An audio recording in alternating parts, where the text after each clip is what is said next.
Ahoy, hoy, I'm Pavo. And I'm Neil. And welcome to That's No Moon. It's a podcast. It's all the Star Wars news you need to know a day earlier. That's right. And Yes. Right, well, let's kick things off straight away. So, according to boxoffice.com, The Last Jedi is on course to take an incredible 215 million opening weekend. Now, this would make this Star Wars film the fourth largest opening film in history. It seems unlikely it will beat The Force Awakens' whopping 247.9 million opening. So if it does these figures, the top four opening weekend in the US and Canada alone would be The Force Awakens, which was 247.9, Last Jedi 215, Jurassic World 208, and the Avengers, or Avengers Assemble, whichever you wish to say, 207. Now this changes originally what people originally predicted. So they go off of the pre-sales for the cinemas and the bookings. Originally they thought it was going to take a lot less. It would still be a big film, but they didn't have sort of that figure in mind when they were going to do it, because being a sequels don't tend to, direct sequels, do the business that the first film did. I think that's really, really promising for this film. What do you think, Pav? Well, I tend to, when they start doing these predictions, a lot of the times they're miles out anyway, these predictions. I think the prediction for Wonder Woman, I can't remember the figures, but it did a lot better in the theatre than the prediction it was a lot bigger. did. And then sometimes they'll do a big prediction and it won't hit that figure. Well, it seems the IMAX screens, which is obviously the way forward, there's reports of a lot of screens already sold out for the double bill now. Yeah. So that's... I wish I could go to them. I do think that it's a great story, and to put a figure of 215, I think anything 200 million plus is going to be amazing business. Yeah. It's not going to do The Force Awakens numbers, because that was a moment in time. That was... It was the restart, wasn't it? And it's the fact that it's been 30 years since... A lot of things all converged to make that a perfect storm, and that's why, you had new characters and old characters. You had them basically trying to stay as far away from the prequels as possible for that particular movie. Yeah. I think that's why it just converged into this. What was it, 247.9? That was The Force Awakens. Yeah. So I don't think that's ever going to get beaten. No. Whether it's Avengers, huge or figure. whether it's Justice League or whatever, I don't think that's ever going to be beaten. Because if you think about that, one weekend, isn't it? I know they say a weekend isn't necessarily the Friday, Saturday and Sunday now. It can start on a Wednesday or a Thursday. Yeah. So they do incorporate extra days. I do think, I personally think it's going to take more than that. Right. I think I'm going to go for 225. Because do you remember a while ago? I mean, obviously we did the Rogue One, and there was the YouTube video which we had that told you its place, where it is in the films. Yeah. A lot of people seem to know now that this is the direct sequel to The Force Awakens. You know what? I don't know whether that's the case. Only through what I've been talking to are people around the vicinity of where my other job is. There's a lot of people there that aren't what I would call cinemaphiles. They will go and see a movie once in a blue moon. They don't talk movies, but they were actually talking to me last week and actually the weekend about The Last Jedi, and they said, "Oh, what do you think?" And they said, "Well, we're all up for going to see it because it's the sequel." And I just thought that was quite an encouraging thing, especially it was like, I don't want to sound sexist or anything, but females as well as males talking to me about this. It was, it just gave me, it felt me. I just feel that because we're in, and I'm really bad for it in the fact that I'm in a movie bubble. So I think that everybody around me has that same knowledge and same excitement for movies and stuff. But I've spoken to people before, and I've been going on about Porgs and this, that, and the other. And the first thing they'll say is, "Oh, is there another Star Wars film coming out?" Oh, really? You've had that experience? Yeah. So it could be. It's a bit of yours and a bit of mine. I think if you look at everybody, there'll be some people that know. There'll be some people that got confused about Rogue One last year and will wonder why. I had it for myself from the same people. They were like, "Oh, is this the sequel to The Force Awakens?" And I had to explain, no. And that's what felt good to hear them actually say, I'm excited to see this. And they'd actually, whereas before I'd asked them if they saw the first trailer to The Last Jedi, I spoke to them this time and said, have you seen the second trailer? And they went, yes. Because they said it was like a big thing when it came out. It being a YouTube subscriber, it was all up there and everything. I don't know how well it fared on the YouTube in the end. I don't think it was the highest viewed trailer. I don't think it was. I haven't looked to see what the actual official numbers were for that, but yeah. So how much do you think then? If I'm saying 225, what do you think? You see, I actually thought it would probably be around the 200. I didn't think it would still get up to that level, just because of historically the direct sequels to films never do that as well. But it'd be nice to see it break records, wouldn't it? It really would. I mean, if it was to fly past The Force Awakens, which I can't see it happening, but I just think it'd be awesome. I really do. Awesome. Just shows that the machine is still well oiled. So, Star Wars The Last Jedi director Rian Johnson says that he has no involvement with Episode 9, which will be written and directed solely by J.J. Abrams. The finale of the trilogy has been through various different changes recently, with Trevorrow leaving.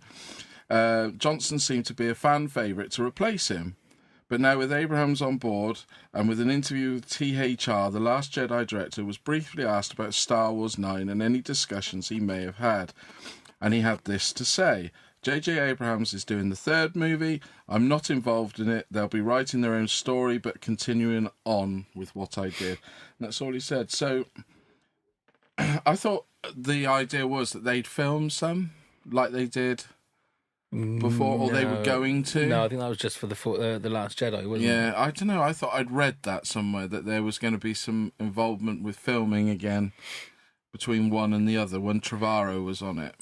Well, yeah, but that's all of that. The whole but I didn't know whether they'd actually filmed it. You see, it wouldn't matter, would it? Because the whole script has been thrown out now. Yeah. And I think it's not just J.J. Abrams writing it. It's Chris, no, that was just from the quote I read. Chris Terrio, I think is his name. He's now on board, isn't he? With him? So they're both writing it together.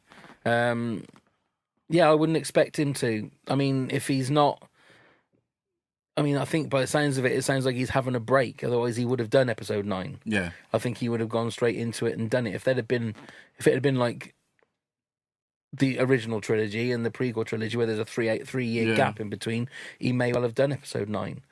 But I think with the fact that it's now. But they're also going to be, as a company, maybe a bit wary and see how well he does with this one and what the fans' reaction is going to be. Yeah. Whereas, I know people are against The Force Awakens now, but JJ did an awesome job and everybody loved it when it first came out. It had a great critical reception as well as audience reception. But also, if you look at the fact that there's, by the sounds of it, there has been no upheaval on set. There's been no problems with the production. From what they're all saying, everything has been fantastic. Smooth. Came in on time. So you can imagine that Lucasfilm would have wanted him to carry on. But again, though it was all smooth for The Force Awakens, apart from Harrison Ford breaking a hip or breaking a leg or whatever. It was an accident that couldn't be prevented, isn't it? So you can't really. You've got two people that, I think it would have been either or. I think if Ryan, it's same as if Rian Johnson had done the first one and JJ had done the second one. You reckon Ryan? They would have brought Rian Johnson back for the third one. I think it's a natural thing. I don't get all this Force Awakens bashing now. And a lot of the people that are bashing him are all the ones that originally loved it, but are also a few of the online critics, if you like. They're all people that were kissing Disney and Lucasfilm's ass because they got to see the film before anybody else and came out saying how fantastic it was, and now they're going that they didn't care for it very much, which to me, they'll probably do exactly the same with The Last Jedi. They've probably done exactly the same thing with Thor and Guardians of the Galaxy. Yeah. I mean, I know a certain show and a podcast that I listen to and watch online, they praised Guardians of the Galaxy 2 when they came out because they saw it like a week before. Right. And now they're going on about how crap it is and about how it's nothing but it's just a trumped up comedy movie, and it's and I'm thinking, it's funny how you were loving it and how fantastic it was when you got your free early tickets to go and see it, and it's different now because you've let the time slide. I mean, I've said before, I think that when I went and saw The Phantom Menace the very first time, I thought it was the best film I'd ever seen. Yeah. but then as time goes on, as much as I'm a prequelist, I like the prequels, but it's a very flawed movie. There's a lot of flaws in it, Yeah. isn't there? But when I first saw it, I thought it was the best thing ever. Well, you're like me. I mean, I saw it, was it the midnight showing? Would it have been? I can't remember. And then I went the next day with my girlfriend at the time. We went again and watched it again, and I still came out buzzing from it. I still like bits of it. I mean, I'm not saying I like but loads of it. I don't hate it as much as like other people when you talk about the prequels. But that was another thing that was mentioned this week, in the fact that JJ had said that episode 9 is going to take you to places that you've never been before. So you're going to change things up again. So, but I mean, you go to places that you've never been before in every movie. There's always, a different planet or somewhere that different that you're going to. But I think he also said that they're going to do things that is going to bring all 3 trilogies together. Good. So, but again, you could say that they're doing that with some of the imagery in The Last Jedi. Yeah. The way that Kylo Ren is talking, the way you said on our trailer breakdown, look like Anakin. The shot of Kylo Ren marching with the stormtroopers looks just like Anakin marching into the Jedi Temple. Yeah. So they're saying these things, and people are going, "Oh yeah," but they're already doing that. You know, whether they mean to or not, you think. And the thing is, what I find funny about that is the fact that everybody complained that The Force Awakens is a carbon copy of A New Hope, and yet they're going and they're saying, "Oh, isn't it good? Oh, they're gonna bring the trilogies together." And well, you can't have it both ways. You can't moan about them for aping a movie and then doing the same thing with another movie. But Right, I spoke to you last week, Pav, and I said you did speak to me last week. I did quite a few times. Yes. But what I wanted to do is just grill you on the original trilogies and the original trilogy and the prequel trilogy. What I'm actually going to do, is I want to just do one film this time because I want to ask you a couple of questions on it. So I want to take you back. Take me back to Star Wars. Before it had A New Hope attached to it. Before it had Episode 4 attached to it. Yeah. So if we go back. Where did you watch it? Tell us again. The first place. And how old were you? Right. So I was. Right. Now, it's funny you say this. Because we worked out the difference, wasn't there? Well, it wasn't. Yeah. I spoke to. On my Foot of the Mountain podcast, I spoke to Matt Aldous, who came from Burnham. Right. Which is where I saw it, in Burnham-on-Sea, at the Ritz, I think it's called, or the Roxy, something like that. I always thought it was in the summer of 77. Yeah. But he seems to think that it would have been like the winter of 77, or maybe the start of 1978. Well, it got released, didn't it? Just after Christmas. Was it the 27th, which we found out, which was a shock to me because I always thought I watched it in the summer. So it must have been the summer of 78. So it must have been the summer of 78. Yeah. So it was the summer of 78 when I would have seen it in Burnham. Yeah, Burnham-on-Sea. Right, so the first question I got when you watched that one, what was your first impression of that film? My main memory that I can remember was getting into our dad's car as we were driving back and thinking it was an X-Wing. And I was like pretending that I was firing things on my X-Wing. So what would I have been? I would have been 78. I would have been 9. And also the fact that I can remember it being very loud. Right. It was really loud, and also little bits that I can remember of watching, and just like it was like Chewbacca, wondering what the hell Chewbacca was. And also just thinking how cool and how it felt to me like it was cowboys and Indians. That's what it felt like. Were you ever afraid of the film? Let me see. Because I know your brother was famously afraid of Chewbacca. I think there were a couple of the Cantina aliens that I was afraid of, and one of them was one of the ones that got sort of relegated when they did the special edition. He got taken away. I can't remember which one. I think I can't remember which one it was, but there was one there that I thought, oh yeah. Because there's a moment in Star Wars, I know it's about you, but there's a moment in Star Wars that I always remember watching when I was younger that frightened me. It's the bit when Obi-Wan when they were about to fight with Darth Vader. So you saw Darth Vader. Darth Vader frightened me at that moment. Right. Okay. Just there. Yeah. Only for when I was that age, I would have been 7. So. I think also the Captain Antilles, when he crushes his throat and you hear the like that. That was quite graphic, considering, and the arm. Yeah, Yeah, that with bit the when blood. Yeah. I was always shocked. I always remember seeing it because I'd never seen anything like that, and it was. I've spoken to my mum. It was the first film that I properly went to the cinema to see, and yeah, I can always remember that scene. And well, the one that won me the competition in '78 with the Sun newspaper was that when R2D2 fell over. I just wrote about that when he got zapped by the Jawas and fell over, and that always sticks in my mind. That bit. So thinking of it now, right, as with your grown-up head. Grown-up head? Yeah. Okay. What is your favourite moment from A New Hope? And I'm going to be quite cruel. You're only allowed one, and tell me why. I would say my actual 100... Yeah. Well, obviously there's so many. I think it's probably the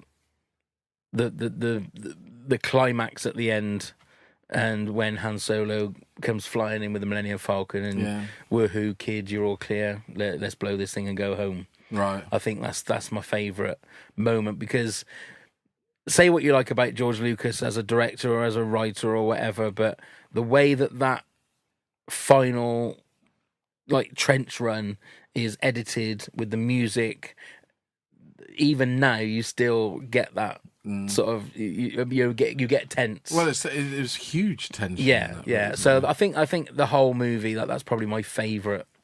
It's like a whoop moment. Yeah, it is. You can imagine everybody losing their shit when they went to the cinema to see that. Only in America. They wouldn't. Yeah, they just very good. Yeah, that's what I don't like that in British cinemas. No. Okay, right. Next one. What criticism do you have in New Hope? What would you change in A New Hope? It's funny you say that, because I was only thinking about that a couple of days ago. I would change the quality of the sound. Right. Because there are times when the sound levels don't quite seem right. And I think it's probably a 70s thing. It just I don't know quite how to... Well, if you look at sound these days, but it's all because it's all digital and stuff like that. There are bits in it where it just doesn't sound right. Yeah. And the one thing that's fantastic about the Star Wars universe is Ben Burton, the sound design. What they created. Exactly. But I think it's more of the actual... Sometimes the dialogue doesn't sound quite right, and bits and pieces like that. So that's the bit that I would change. Yeah. Yeah. Yeah. Is there nothing in the film or story that you would like to change? No, I don't think so. It's a near perfect movie. Well, that'll be my final question.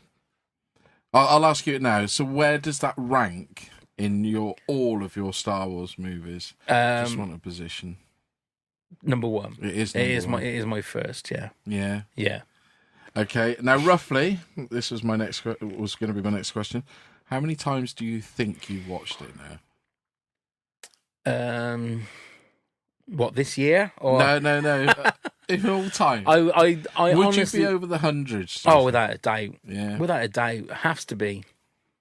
If you look at the fact that, probably like yourself, every time it's come out on video, I think I've had it three times on video, maybe even more. Yeah. And then probably twice or 3 times on DVD. Yeah, I put it twice once on Blu-ray. And you're going to buy it again on Blu-ray when they do put the originals. Yeah, on yeah, Blu-ray. or when they do like a 4K version or whatever. It's hard to work out how many. Because you have to remember, when it came out at that time, you saw it at the cinema. You didn't see it again until you went back to the cinema to watch it again, did you? No. It didn't come out on a home video format here for years. I mean, if you broke it down, say it's 40 years since it came out. Yeah. Have I watched it maybe 10 times a year? Could do. Yeah. I could have maybe. Have I watched it 5 times in a year? A year, quite probably. Yeah. So if that's 5 times just on average, that's 200 times.